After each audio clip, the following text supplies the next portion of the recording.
Mashindano haya yalianzia Iringa Manispaa. Tulikuwa tunacheza kwa miaka 14 Iringa Manispaa. Na mimi niliosimama hapa ndio mwanzilishi wa haya mashindano toka huko. Yalikuwa yanaitwa Ngajilo Cup. Baadaye tukaamua haya mashindano. Nitaka watu waelewe kwa sababu wanaweza kufikiri tumekurupuka tu leo kuanza mashindano haya. Hatujakurupuka, sawa jamani? Yana umri wa miaka 15. Na mashindano haya yameleta tija kubwa sana kwa Tanzania. Tuna wachezaji wengi wametokana na mashindano haya, tangu yanaitwa Ngajilo Cup na leo yanaitwa Vunjabei Cup. Nyinyi mnafahamu kwa haraka kule Yanga kuna wachezaji waliotokana na Ngajilo Cup na hii Vunjabei Cup. Mnawajua? Nani yule maarufu anaitwa? Clement Mzize alikuwa anacheza mashindano haya na tulianzisha wenyewe. Mmenielewa? Lakini sasa hivi tuna wachezaji wapo Kagera Sugar, si ndio mwenyekiti? Kagera Sugar kuna mchezaji kule. Alafu kuna timu nyingine ile inaitwaje? Ken Gold. Ken Gold ile ya Chunya. Ken Gold. Wako wachezaji wametokana na mashindano haya.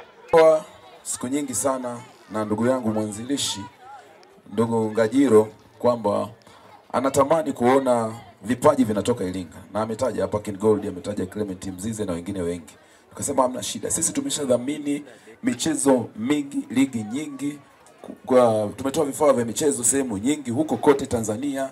Tumetoa Kenya, tumefanya kazi na polisi Kenya, tumefanya na Uganda. Tukasema mwisho wa siku tunakuja kuendelea kufanya Iringa kwetu. Tulikozaliwa ndiko tunakorudisha. Kalenga oye! Unajua sisi tumedhamini mpaka Simba Sports Club. Mnafahamu hicho kitu? Na mimi nikiwa mdhamini wa jezi mkuu pale Simba. Tunakuombea heri kama kampuni, muendelee kutushika mkono kwa ajili ya ligi zetu ndani ya mkoa wa Iringa. Kwa sasa hivi tumeunganisha kwa mujibu wa katiba mpya kutoka TFF na maelekezo.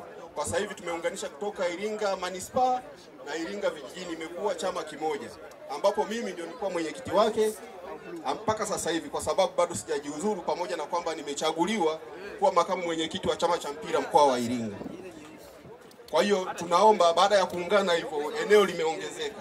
Kwa hiyo kile ulichokuwa unakifanya kwa wale watu wa pale mjini Manispaa peke yake, sasa hivi tunakuomba basi ukisambaze katika eneo lote la Iringa vijijini, Isimani, Kalenga na pamoja na Iringa mjini. Kwa sababu wameungana, basi tunaomba ufanye kwa upana huu. Lakini nishukuru sana mkurugenzi wa Vunjabei kwa kuanzisha mashindano hayo, kwa sababu tumesema mashindano ni afya, mashindano ni ajira.